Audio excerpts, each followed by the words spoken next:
This is from Rome. That's at Romy Rome. Will the Vikings trade J.J. McCarthy for the right deal? My answer to that question, Rome, is no.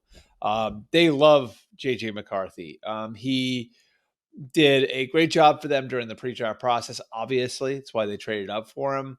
And since then, he's checked every box. Like, they really felt great about where he was through the spring and into the summer. And really, the way they wanted to set it up for a rookie quarterback was in a way where they would have very real benchmarks that a rookie would have to hit for Kevin O'Connell and Wes Phillips and Josh McCown and all the guys on that side of the ball to even consider, putting them in a game in a real situation. And so he had started to hit those benchmarks. He had come along, and then he gets hurt in August. And, I think that creates a little bit of a tricky situation for them going forward. Sam Darnold's played really, really well. Again, this is a champagne problem, but Sam Darnold's played really, really well.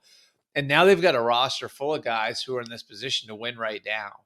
And so, let's say they get to the divisional round of the NFC Championship game and it doesn't work out.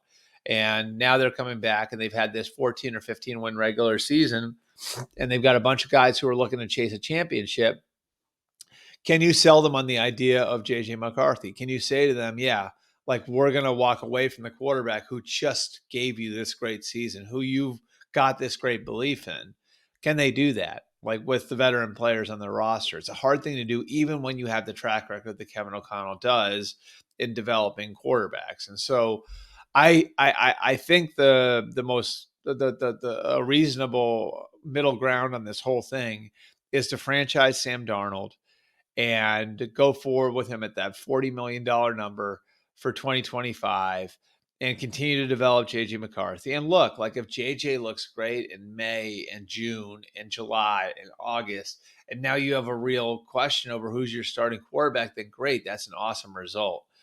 I think you want to take as many swings at getting this right as you possibly can. And I think bringing both guys back in 2025, and I wasn't in this camp before I looked at it and I said to myself, you know what, this is going to be a great opportunity for them to transition over to J.J. McCarthy and give him a great team and get that advantage of having the quarterback on the rookie contract. But Sam has played so well that now I think, a reasonable scenario is the Chargers in 2005 scenario. If people don't remember that, you go back in 2004, Drew Brees leading up to that year hadn't played great for the Chargers. They didn't really believe that he was their long-term answer. So they go into his contract year, they draft Phillip Rivers, and they took Phillip Rivers fourth overall. The thought was that Rivers was going to beat Brees out. That didn't happen. Brees beat Rivers out in the spring and the summer, and then Brees has a fantastic year. They win 12 games and go to the playoffs, and the next year they were in this same scenario the Vikings are in. They franchised Drew Brees, kicked the can down the road for another year. Then Brees winds up getting hurt at the end of the year. It takes care of itself naturally. Rivers is their starting quarterback in 2006. Brees is with the Saints. We know how the rest of it turned out, but the point is the Chargers gave themselves the most most swings at it, the most opportunity to get it right with one of those two guys. They wind up picking one of those two, and it works out for them, and it works out for the other guy too.